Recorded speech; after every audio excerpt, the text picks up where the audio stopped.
Hello साथियों, स्वागत है आपका हमारे यूट्यूब चैनल दिसार जीके जीएस क्लासेस में। दोस्तों, जैसा कि आप जानते हैं, हम आपके लिए लेके आ गए हैं प्रैक्टिस सेट, जिसमें आज ये प्रैक्टिस सेट 2 है फिजिक्स का, जिसमें हमने प्रैक्टिस सेट 1 आपको करवा दिया है।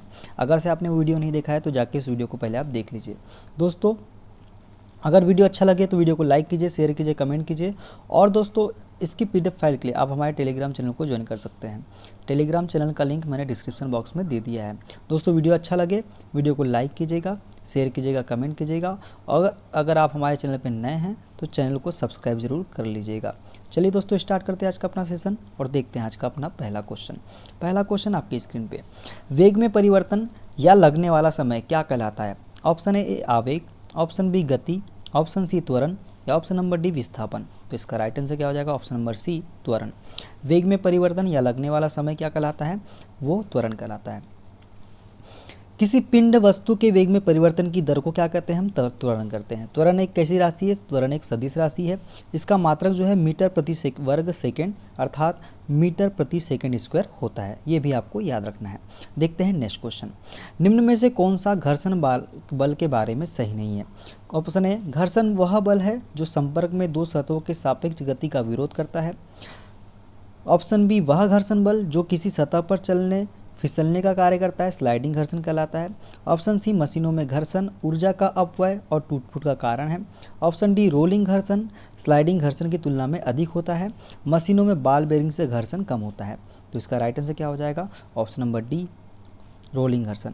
रोलिंग घर्षण जो है दोस्तों, स्लाइडिंग घर्षण की तुलना में अधिक नहीं होता, बल्कि क्या होता है? कम होता है। क्या होता है? कम होता है। ये भी आपको याद रखना है। अब रोलिंग घर्षण और स्लाइडिंग घर्षण जो है, ये दोनों घर्षण बल के दो प्रकार है। क्या है? दो प्रकार है जो किसी सतह के साथ किसी वस्तु की गति का विरोध करते हैं। स्लाइडिंग और रोलिंग घर्षण में मुख्य अंतर यह है कि स्लाइडिंग में एक सतह दूसरी सतह के विरुद्ध रगड़ती है, जबकि रोलिंग में एक वस्तु दूसरी सतह पर लुढ़कती है, जिसके फलस्वरूप रोलिंग घर्षण स्लाइडिंग घर्षण की तुलना में क्या होता है? कम होता है। देखते हैं नेक्स्ट क्वेश्चन। खालिस्तान द्वारा दाब प्रवणता बल के संतुलित होने पर भूस्थैतिक प्रवाह की स्थिति बनती है। ऑप्शन ए, द्रव स्थितिक बल, ऑप्शन बी, भूस्थैतिक बल, ऑप्शन सी, कोरियोलिस बल, ऑप्शन डी, गुरुत्वाकर्षण बल। तो इसका राइट आंसर क्या हो जाएगा? ऑप्शन नंबर सी, कोरियोलिस बल। कोरियोलिस बल द्वारा दाब प्रवणता बल के संतुलित होने पर भूस्थैतिक प्रवाह की स्थिति बनती है। ये आपको याद रखना है। जो कोरियोलिस बल है दोस्तों, ये पृथ्वी के घूर्णन के कारण उत्पन्न होता है और यह एक क्या है? आभासी बल है। आभासी बल है, वास्तविक बल नहीं है। देखते हैं आगे नेक्स्ट क्वेश्चन। अब बात करें इस बल के बारे में और बात करें दोस्तों, तो क्या हो जाएगा? ये जो बल है दोस्तों, ये पृथ्वी के विभिन्न अक्षांशों में परिधि का आकार तथा केंद्र से दूरी के कारण पृथ्वी घूर्णन की गति भिन्न भिन्न होती है। इसी भिन्नता के कारण कोई भी गतिमान वस्तु जो एक अक्षांश से दूसरे अक्षांश की ओर गतिमान होती है, उस पर यह बल कार्य करने लगता है। इसी बल के कारण पवनें जो है, ये क्या है? उत्तरी गोलार्ध में दाहिनी तथा दक्षिणी गोलार्ध में बाईं ओर मुड़ जाती है। इस विक्षेप को फेरल नामक वैज्ञानिक ने सिद्ध किया था। किसने सिद्ध किया था? फेरल नामक एक वैज्ञानिक थे, इन्होंने इसे सिद्ध किया था, अतः इसे फेरल का नियम भी कहते हैं। किसे कहते हैं? कोरियोलिस बल को क्या है? फेरल का नियम भी कहते हैं। ये भी आपको याद रखना है। देखते हैं नेक्स्ट क्वेश्चन। यदि आपका वजन 38 किलो है तो बुध ग्रह पर आपका वजन कितना होगा? Option A 19 kilogram, option B 760 kilogram, option C 10 kilogram या ऑप्शन नंबर डी 14.3 किलोग्राम। तो राइट आंसर क्या हो जाएगा? Option number D 14.3 kilogram. क्या हो जाएगा? 14.3 किलोग्राम वजन होगा बुध ग्रह पर। बात करें, यदि पृथ्वी पर किसी का वजन 38 किलो है तो बुध ग्रह पर उसका वजन 14.3 किलो हो जाएगा, क्योंकि बुध ग्रह पर गुरुत्वाकर्षण पृथ्वी का कितना है? 38% है। और जो बुध ग्रह है दोस्तों, यह सूर्य के सबसे निकट स्थित ग्रह है। यह सौरमंडल का सबसे छोटा ग्रह है, जिसके पास कोई भी उपग्रह नहीं है। ये भी आपको याद रखना है कि बुध ग्रह के पास कोई भी उपग्रह खुद का नहीं है। बुध का घनत्व जो है दोस्तों, ये होता है 5.6 ग्राम प्रति सेंटीमीटर क्यूब। ये जो है बुध का घनत्व है। देखते हैं नेक्स्ट क्वेश्चन। निम्नलिखित में से गलत कथन को चुनें। ऑप्शन ए, गुरुत्वीय त्वरण पिंड के रूप, आकृति एवं द्रव्यमान पर निर्भर नहीं करता है। ऑप्शन बी, गुरुत्वीय त्वरण जी ध्रुव पर अधिकतम होता है। ऑप्शन सी, गुरुत्वीय त्वरण जी भूमध्य रेखा पर न्यूनतम होता है। ऑप्शन नंबर डी, यदि लिफ्ट किसी त्वरण से ऊपर की ओर जा रही हो तो किसी पिंड का आभासी भार उसके वास्तविक भार से कम होता है। तो इसमें गलत कौन सा हो जाएगा दोस्तों? ऑप्शन नंबर डी, जो यदि लिफ्ट किसी त्वरण से ऊपर की ओर जा रही हो तो किसी पिंड का आभासी भार उसके वास्तविक भार से कम होता है। ये ऑप्शन गलत हो जाएगा। अब बात करें लिफ्ट में पिंड के भार की दोस्तों, तो दोस्तों जब लिफ्ट एक समान गति से चढ़ती है या उतरती है तो पिंड के भार में कोई परिवर्तन नहीं होता है।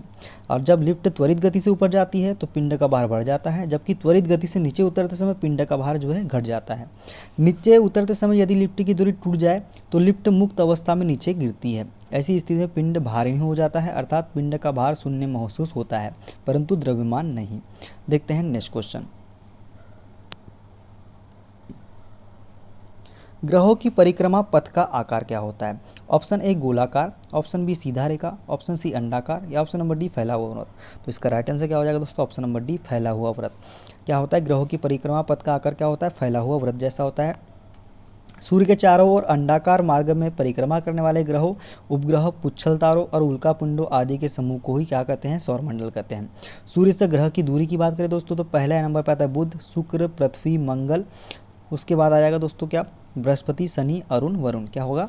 बृहस्पति, शनि, अरुण, वरुण। देखते हैं नेक्स्ट क्वेश्चन। आकार में बदलाव के कारण शरीर द्वारा प्राप्त ऊर्जा को कहा जाता है। तो आकार में बदलाव के कारण शरीर द्वारा प्राप्त ऊर्जा को क्या कहा जाता है दोस्तों? ये कहा जाता है ऑप्शन नंबर बी प्रत्यास्थ स्थितिज ऊर्जा कहा जाता है। क्या कहा जाता है? प्रत्यास्थ स्थितिज ऊर्जा कहा जाता है आकार में बदलाव के कारण शरीर द्वारा प्राप्त ऊर्जा को।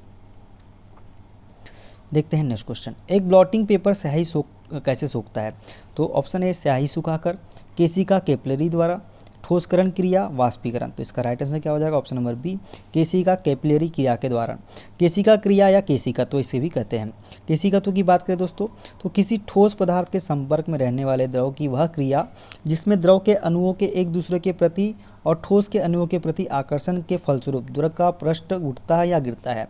इस क्रिया द्वारा ही ब्लोटिंग पेपर स्याही सोखता है। इसका एक अन्य उदाहरण, यदि पानी के गिलास में एक पतली खुली नलिका डाली जाए तो केशिकत्व के कारण ही नली में पानी का स्तर गिलास के पानी के स्तर से ऊपर होता है। ठीक है दोस्तों, ये भी आपको याद रखना है। देखते हैं नेक्स्ट क्वेश्चन। एक टैंक को समान क्षैतिज त्वरण से एक द्रव आंशिक रूप से भरा गया। निम्नलिखित में से एक टैंक में द्रव की सतह के लिए कौन सा कथन सत्य है?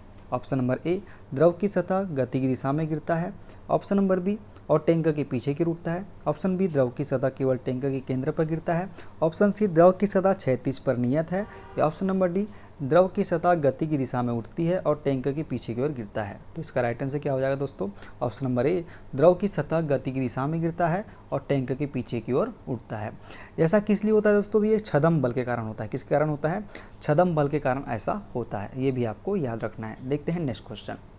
द्रव में पूर्णतः आंशिक रूप से डूबे हुए किसी पिंड पर ऊपर की ओर लगने वाला उत्प्लावन बल पिंड द्वारा विस्थापित द्रव के भार के बराबर होता है। यह कथन खालिस्तान से संबंधित है। ऑप्शन ए आर्किमिडीज का सिद्धांत, ऑप्शन बी बर्नौली के सिद्धांत, ऑप्शन सी पास्कल के नियम, ऑप्शन डी बियर लैम्बर्ट नियम। तो इसका क्या आंसर हो जाएगा? ऑप्शन नंबर ए आर्किमिडीज का सिद्धांत इससे संबंधित है।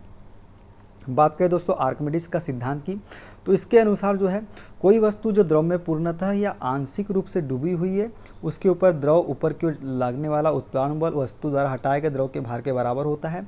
इस बल को उत्क्षेप बल भी या अपभ्रष्ट कहते हैं। क्या कहते हैं? उत्क्षेप बल या अपभ्रष्ट भी कहते हैं। इसी बल के कारण किसी द्रव में आंशिक रूप से डूबा हुआ पिंड अपने वास्तविक वजन से कम वजन का प्रतीत होता है, अर्थात हल्का प्रतीत होता है। देखते हैं नेक्स्ट क्वेश्चन। दबाव को खालिस्तान से मापा जाता है। ऑप्शन ए द्रव्यमान एवं घनत्व, किए गए कार्य से नापा जाता है, बल एवं क्षेत्रफल से, या फिर बल एवं दूरी से। तो इसका राइट आंसर क्या हो जाएगा दोस्तों? ऑप्शन नंबर सी बल एवं क्षेत्रफल से। दबाव को जो है दोस्तों बल व क्षेत्रफल से मापा जाता है। दाब की बात करें दोस्तों, बल बटा क्षेत्रफल क्या होता है? बल बटा क्षेत्रफल होता है दाब बराबर। दाब के मात्रक की बात करें तो पास्कल होता है या फिर न्यूटन प्रति मीटर स्क्वायर होता है। देखते हैं नेक्स्ट क्वेश्चन। पानी का घनत्व क्या है? ऑप्शन ए 1000 किलो घन मीटर, ऑप्शन बी 10 किलो घन मीटर, ऑप्शन सी 1 किलो घन मीटर, ऑप्शन डी 100 किलो प्रति घन मीटर। तो इसका राइट आंसर क्या हो जाएगा दोस्तों? ऑप्शन नंबर ए 1000 किलो प्रति घन मीटर। जल का घनत्व जो है 1000 किलोग्राम प्रति मीटर क्यूब होता है। जल जो है पृथ्वी की सतह पर सर्वाधिक मात्रा में पाया जाने वाला अणु है। इस ग्रह की सतह के 70% का गठन करता है। ठीक है दोस्तों, आमतौर पर मानव शरीर में जल की मात्रा जो है 55 से 78% होती है। देखते हैं नेक्स्ट क्वेश्चन। कणों की अधिकतम गतिज ऊर्जा खालिस्तान में होती है। Option A gas, option B metalloid, option C ठोस या ऑप्शन नंबर डी तरल। तो इसका राइट आंसर क्या हो जाएगा दोस्तों? Option number A gas. Gas के कणों की अधिकतम गतिज ऊर्जा होती है गैस में। किसमें? गैस में। अनुगति सिद्धांत के अनुसार गैस में अंतरानुक अवकाश ठोस तथा द्रव की अपेक्षा सबसे अधिक होता है, जिससे अणुओं के मध्य आकर्षण बल कम हो जाता है तथा गतिज ऊर्जा अत्यधिक होती है। फलतः ये अनियमित गति से सभी संभव दिशाओं में गति करते हैं। देखते हैं नेक्स्ट क्वेश्चन। केल्विन पर जल का घनत्व सबसे लगभग खालिस्तान अधिक होता है। ऑप्शन ए 273, 227, 277 या फिर 0। तो इसका राइट आंसर क्या हो जाएगा दोस्तों? Option number C 277।